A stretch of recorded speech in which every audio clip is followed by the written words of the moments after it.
This is one of the most under-researched and overlooked opportunities and capabilities of human beings because nobody really has taught us about that premise.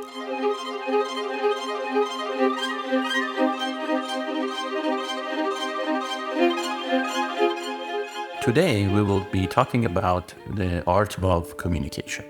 You see, just because we have freedom of speech, not only constitutionally in the United States, but let's say just freedom of speech around the world, where people at least assume that because they are free, they have a right to talk and have a conversation, doesn't mean that we can ignore very fundamental cause and effect relationships in our way of communicating. That is, I would say, one of the most overlooked areas of human communication where people get in trouble and don't know where it comes from.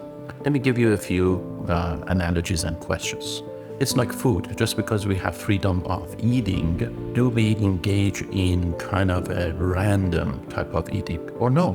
Do we discern, for instance, do I want vegetarian food or certain meats? Don't we put recipes together in order to actually give the experience of eating, including the content, a certain structure, organization, certain meaningfulness? Or another analogy is driving. Just because we can get in the car and drive in whatever direction, is it prudent to just drive blindly, so to say, wherever we want at whatever speed? Or isn't it better to actually engage in this practice according to certain organization, structure, cause and effect relationship? So what is that, let's say, fundamental premise of cause and effect relationship in communication that people usually overlook? Well, what it is very much the foundation of communication. You see, we have to go into the depth of the meanings that we attribute to different forms and types of communication itself, starting with the word communication. Communication, and most of them are rooted, at least in the English language, in Latin or Greek. Now, communication's root comes from more or less finding a commonality, not even understanding a commonality.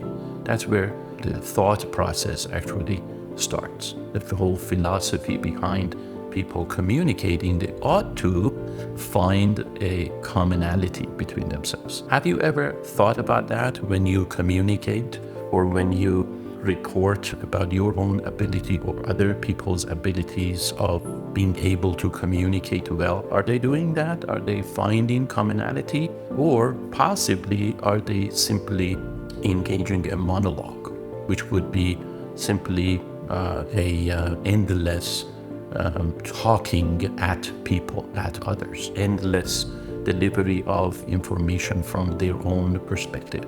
Or maybe they're engaging in what we call discussions. What are discussions? The root of the word discuss means breaking apart. Are we actually just breaking apart information when we are discussing? Is that what we mean? Hey, let's discuss this, let's discuss that. Or do you mean something else when you approach a person and says, let's have a conversation? How about conversation itself? Conversation actually means turning toward.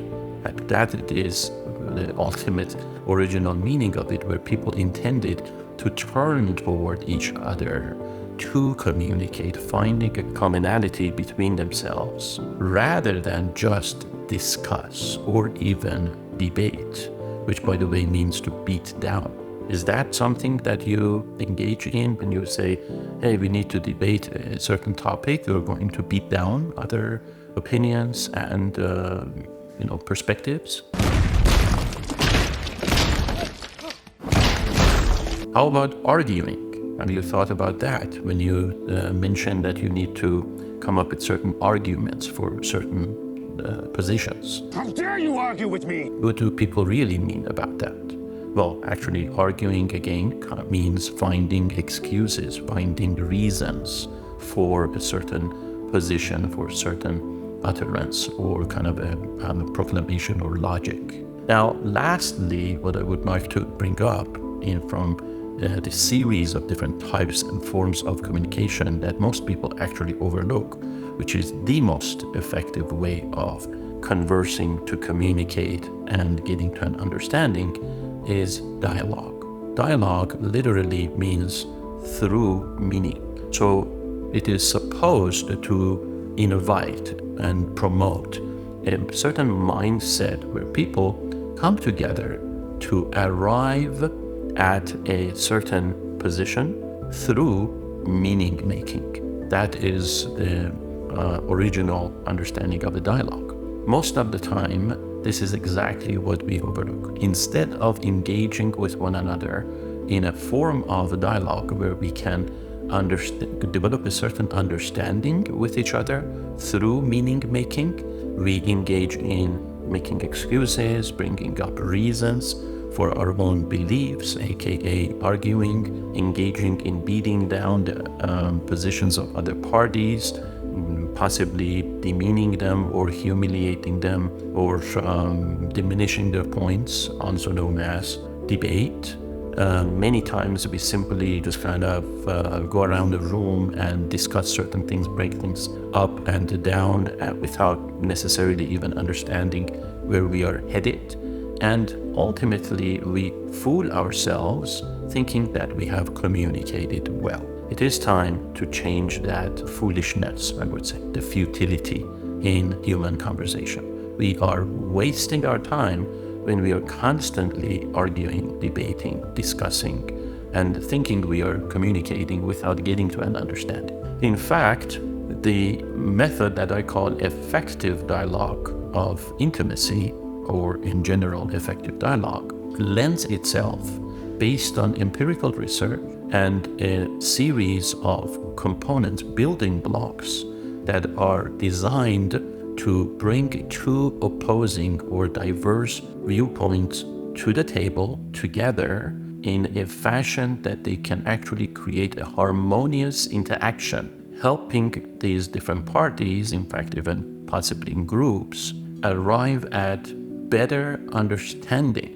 of their opposing positions, of their diverse perspectives. That type of a cause and effect relationship is the most effective and productive and time-saving way of creating cohesion between diverse positions and a harmonious collaboration where diverse key players representing different diverse positions can create a synergistic effect together and achieve something that is greater than the sum of them. This is one of the most under-researched and overlooked opportunities and capabilities of human beings, because nobody really has taught us about that premise, that there is a cause and effect relationship between the words that come out of our mouth, the way we listen to the words that other people are uttering, and the actions, decisions and actions that we ultimately take. If we can pay attention to these cause and effect relationships and master them, fine-tune them, maximize their positive and constructive impact, we can increase our own productivity, efficiency, and utility of human interactions. With that in mind, stay tuned for other videos where we go in depth in those building blocks of effective dialogue. Thank you for watching.